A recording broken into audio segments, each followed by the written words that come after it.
Hello everyone. It is currently Tuesday, March 21st, 2023, and as of the time I'm recording this, there's about 2 hours to go in Trial 1 of the Crucible bracket that started this week. This is my first time discussing some Crucible footage that I've taken. Whenever I do upload Crucible footage, which is not that frequently, I usually just upload a screen grab, give a little bit of context via the description, and that's about it. But I realized that with the massive changes to rooms 5 and 6 recently, as well as the meta shift at room 4 because of the introduction of Apocalypse, I thought it would be wiser to actually speak about these changes instead of cramming it all in a description that nobody reads. So that is what this video is going to be about, hopefully also giving a bit of insight on the way I like to approach my Cosmic Crucible matchmaking, the way I budget my teams to fight in it, and I hope you enjoy.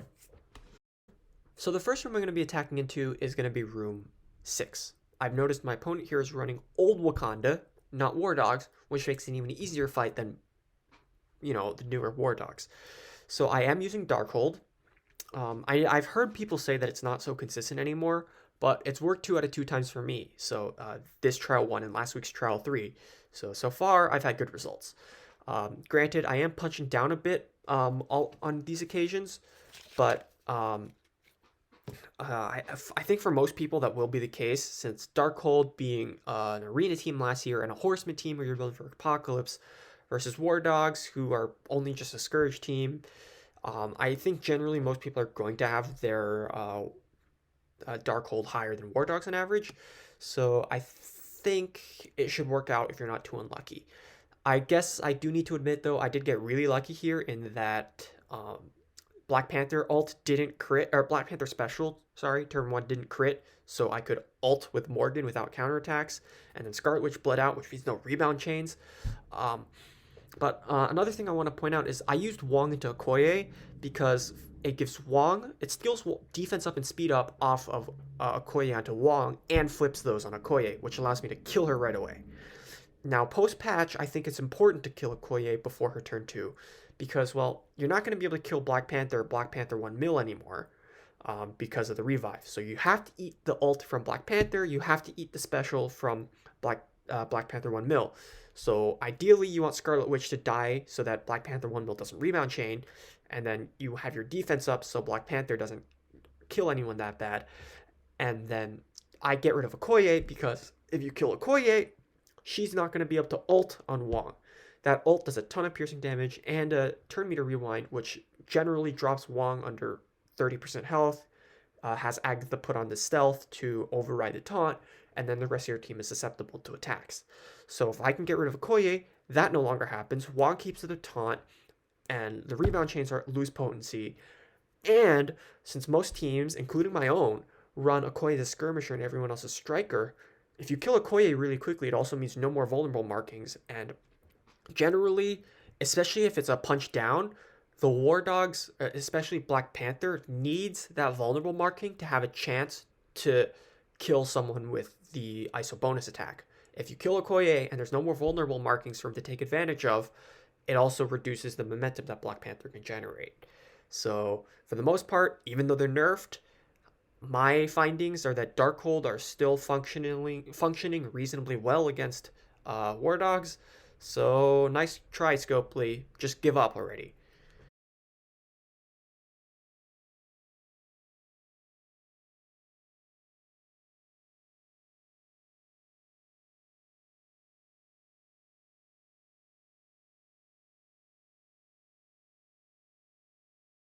So if you look at the amount of time left in the trial, there's 2 minutes until the 3-hour mark of the trial, which is when Global Reset happens. So I decided to wait until then to upgrade my Masters of Evil a little bit more before using them. So I turned my attention to Room 4. Room 4, my opponent has Emma Unlimited.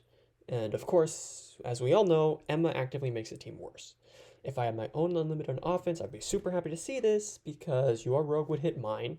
My rogue also has immunity from the room, so she shrugs it off. And now my rogue, who's under max health, eats all the passes from your gambit while I beat up yours. So Emma's not good in that situation. I don't think she changes the Gamma matchup that much because Red Hulk also spawns with immunity and safeguard, so that also doesn't matter to him. And then um, the other option, which is Apocalypse and something, Apocalypse doesn't care about Emma either. So my theory crafted solution is an offshoot of APOC Eternals, which we saw for a very short period of time before the 7.0 patch, but instead of Eternals, I'm using Shang-Chi, Doctor Doom, and Zemo. Now the original idea is I want Zemo to go first, so if there was Phantom X, he would clear all the evades and just throw out a few crits. The crits would ideally land a few vulnerable markings because he's a raider, and put Deflex on Shang-Chi to increase Shang-Chi's crit chance. They would also hopefully be somewhere useful that Apocalypse can hit into and gain offense up and speed up. This breaks down immediately. I thought this would be easier because without Phantom X, I pop off all the immunities with Zemo and can use my ability blocks turn 1. But for whatever reason, because of Apocalypse being there, or the opposing Emma, or some combination of both, somehow my Zemo doesn't get his plus 40% passive. And instead of having 158 speed, he has 113. So he ends up being slower than Shang-Chi, but in a on a I guess like the silver lining there is that Shang-Chi deleted Emma, so Zemo was able to ability block Rogue without speeding up Dazzler too much, and Rogue just doesn't even get to use her special turn 1. So I can focus on Dazzler to avoid pushing her speed bar by negative effects, and hopefully Doom survives long enough to boost Apocalypse speed by 300%, and I can clear a bunch of them. Unfortunately, that doesn't go according to plan. As you can see, Doom got defense down, but from Sunfire, and is super weak. Even though Shang-Chi clears the ability block, Gambit crits a few passive attacks, and my Doctor Doom just dies. So that kind of sucks. Apocalypse is no longer getting 3 turns in a row, and I'm probably just going to lose. But on the bright side, my Apocalypse manages to use his empowered basic and entirely delete my opponent's Gambit. So Gambit's gone. And I think about it for a sec. Rogue has used her ult and her special. Dazzler has used her ult and her special. All their cooldowns are burned. That's a win for me because I can now go in with a A or B tier team that I wasn't planning to use before. Spoiler alert, it's going to be Bionic Avengers who can easily clean this up.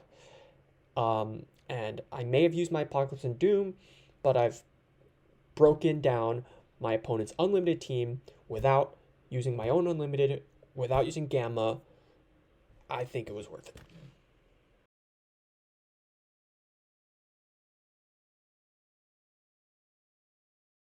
So here, global reset does happen, and then I go, and as I said I would, I upgrade my Masters of Evil a little bit. I spend the gold on Ultron, I bring him to level 85, and Gear Tier 16. I am planning to take him to level 90 and Gear Tier 17. Not that I really want to, but I kind of have to, which I'll explain why momentarily. But I also want to switch him to a Raider. Ultron, I think, is better as a Raider than a Striker. His ISO bonus attack isn't that great. I don't think it copies buffs, and it also loses the anti-revive property that his ult would have, which is why I want to switch him to a Raider to compound with Kang passive and thus concentrate all the damage into that heavy damage ult to delete someone with. You might be able to tell what I'm alluding to, which is that what I'm about to do is attack my opponent's Room 5 with my Masters of Evil. It's a huge punch up, but it's because I'm not expecting to win this. I just want my Masters of Evil to use this burn attack and delete Weaver.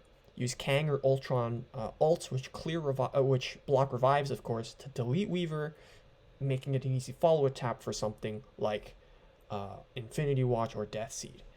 So my opponent has Dormammu here instead of Noir, which I think Noir is better just because Cersei already gives them revive because of the new room boosts. But because of Dormammu being there, I actually misplay this anyway. Kang Basic does get 40% speed, but I'm also not getting offense up from that. His special gives offense up, which it's better to use special for evades on himself and offense up on the team. And then Ultron here, Titania uses special to clear Weaver, and then Ultron tag damage. and then now it's Moonstone to stun, Weaver, and rewind the Eternals. Unfortunately, this attack immediately goes wrong because right there you saw both of two of my bots, the speed bot and the offense up bot from Ultron, just both died. I don't know if they died to 2099's Raider bonus attack or a bleed of some sorts, but yeah, he's dead. They're dead, which is makes this an instant failure. I have to restart. Yeah, so Icarus managed to take a turn. My team gets wiped. What I attempted to do has now failed, so I'm restarting. I do think during this time, actually, while I wait for the footage to load up the follow-up attack, the retry with Master of Evil, I guess now is a good time to mention that yes, I do have Moonstone. I spent 9,000 or so cores during the Alliance-wide event on her orbs a while back, so I do have her unlocked, but she's only 3 stars, so not a huge Moonstone. She's only really here just for her passive and her turn meter rewind, so she's still a good character for Crucible. But most important is her plus 150% focus to the team and on Crucible offense. And that's pretty, and her passive of that comes in relevant later. So here I do the same thing as last time, except I use Kang Special into Weaver, which is a better play, gets offense up on the full team, and still gets 20% speed bar on himself. I use Titanium Special into Weaver again, and this time Moonstone passive got lucky, and instead of clearing the immunity, cleared the stealth off of 2099. So with the stealth off of 2099, I used Moonstone ult to rewind him, guarantee Ultron's bots go before him, which lets Ultron go first, and gives me a window to instant completely delete Weaver from the board with Ultron's ult. This is, again, why I want Ultron as a Raider, so I can centralize all of the damage into that ult for like a huge amount of piercing damage, which we're about to see. How much is it? There we go, 900,000 damage on a piercing crit, thanks to Kang passive, Ultron himself, and stacking a Raider ISO onto that. Here, another thing that plays out really nicely is Cersei uses her ult first, which gets dodged, and most of my team doesn't care about it because defense up. Cersei got to go before Icarus because the rewind from Moonstone only hit Icarus due to my opponent's team setup. And now, the rest of this doesn't really matter. I've accomplished my goal of deleting Weaver so that follow-up attack with something such as Death Seed or Infinity Watch, I think are the two main candidates, are going to work out. Here, I do try to hit 2099 as low as possible, simply for the purpose that makes a Death Seed follow-up attack more likely. It makes it easier for Death Seed to work because if 29 is health low, he'll die very early and start kicking off the momentum from Archangel. Furthermore, I got very nicely here is that 2099 and Icarus both used their specials, so those cooldowns are also gone. It's a worthwhile sacrifice attack, mainly just because Weaver's out of the question. So at this point, both my opponents, room 4 and 5, are weakened to the point that I can clean them up in one attack, and the other 3 teams are all one-shottable. So I have to figure out how do I arrange my 5 teams to do this.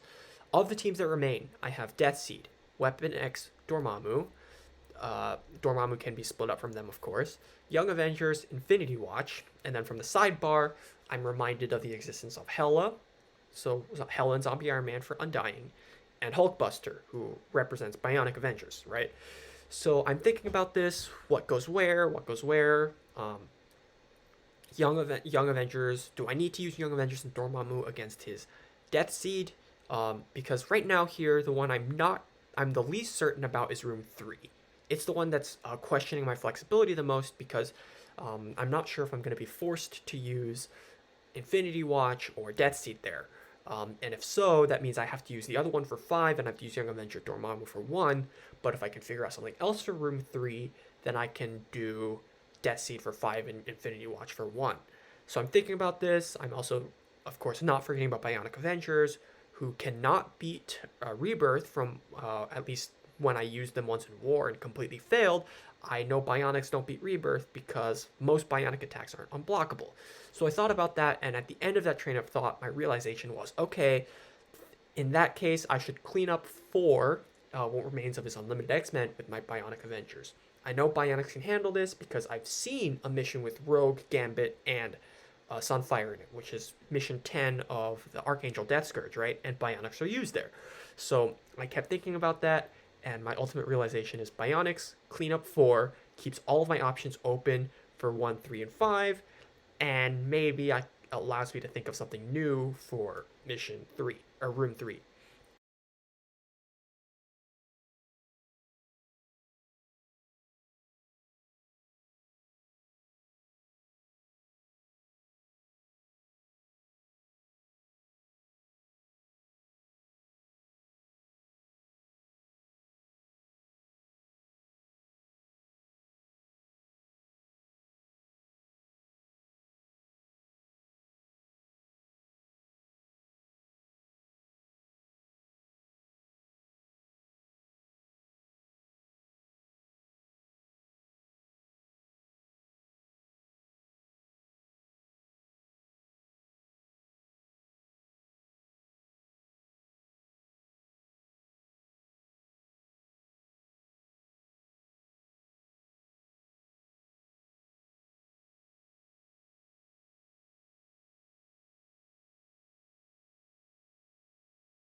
So I said before the biggest variable on the board is my opponent's underworld team. Do I outlast them with a Dormammu or Infinity Watch comp? Do I outspeed them with Death Seed? Until I remembered there's a different way to outspeed them.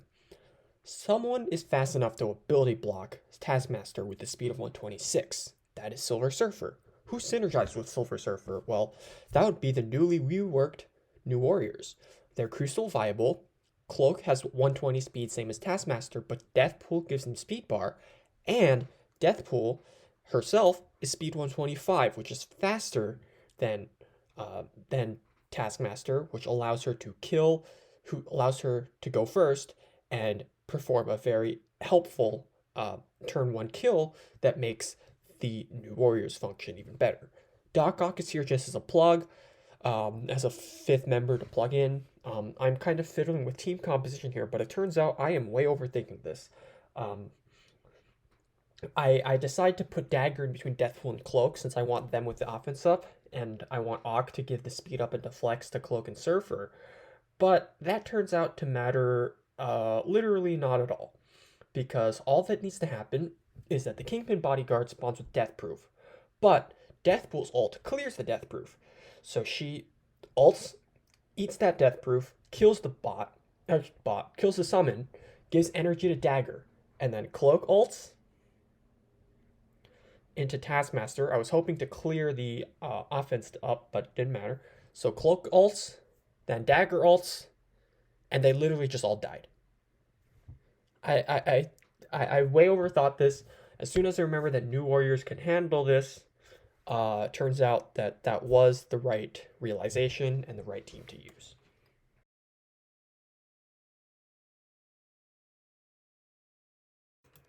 So after my New Warriors wiped the floor with that Underworld, I was feeling the confidence to use my last attack against my opponents, Eternals and 2099.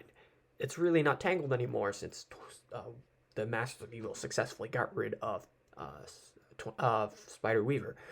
Now, Dormammu again is kind of useless on defense. Cersei gives them revives anyway, and then Dormammu's speed is also completely destroyed. Like, non-Masters of Evil Mystics already have their speed reduced by like 10%, and then Dorm being Cosmic Villain Mystic also loses an additional 20% on top of that, I think. So Dormammu's speed and resistance are like completely shot dead. So I just decided, I'm just gonna get rid of him off the bat so I can just forget about him. He's not gonna ult if he's dead. So I kill him. Archangel manages to kill him with his ult, and The Archangel passive attack from that kills off 2099, and I think for whatever reason, Archangel's passive attack doesn't trigger revives. I'm not sure if that's intended. I don't think there's a revive block in his passive ping, but apparently that passive just didn't trigger the room rule, the revive once given by the room rule. After that, my full Death Seed is going to walk over Eternals who don't have their cooldowns up, so I don't think I have anything I need to comment on the rest of this.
So the next match I try to do is Infinity Watch versus Death Seed.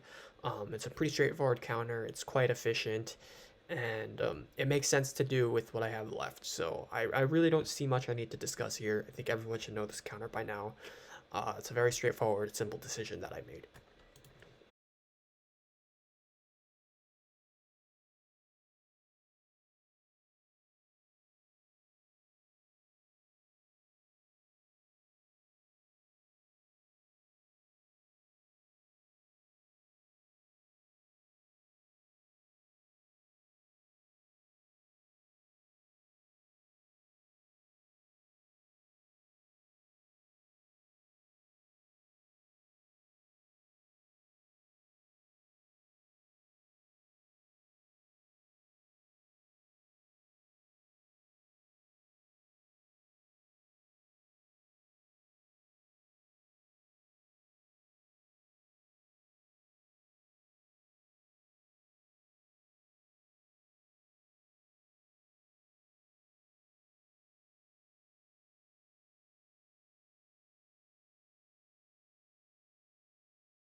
So all that's left now is my opponent's rebirth, which I know I can destroy in one attempt. But to be completely honest, I don't know how rebirth plays. My own rebirth is completely unupgraded, so my as in like my U.S. agent, my Captain Carter, and my Agent Venom are all unupgraded whatsoever. So I've never used them inside of raids or outside of raids, and thus the only thing I know is that Captain Carter's their healer and that they block a lot. That's all I know about rebirth. So what ends up happening is that I either way overestimate or way underestimate, uh, and when I don't gauge their ability and their strength level correctly, I either way overkill or fall flat on my face with very little in between. The only in between I've ever had, I think, a healthy, like a moderate punch across that's not too overkill but not inefficient either. To my understanding, is Secret Avengers, but I only did that once, so my experience in that is not particularly good as a sample size. And also, my Secret Avengers on defense to begin anyway. So that option is completely out. And instead, I'm just looking at what I have left, which for the most part is my Weapon X, my Dormammu, my Weapon X Storm, which I normally use for Gammas in Crucible, and my Undying. So here I just review their abilities in the roster to double check which abilities can be blocked and which can't. So the ones that can't be blocked are Omega Special and Ult, Sabretooth Special and Ult, Zombie Iron Man Special, Hellas Ult, and Dormammu Special. Which means Lady Deathstrike is out because she can be blocked. And then I picked the other five, so I replaced her and Silver Samurai for my Weapon X Storm for Hela and Zombie Iron Man, and I pretty much overkill the hell out of my opponent's Rebirth.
And so that's it.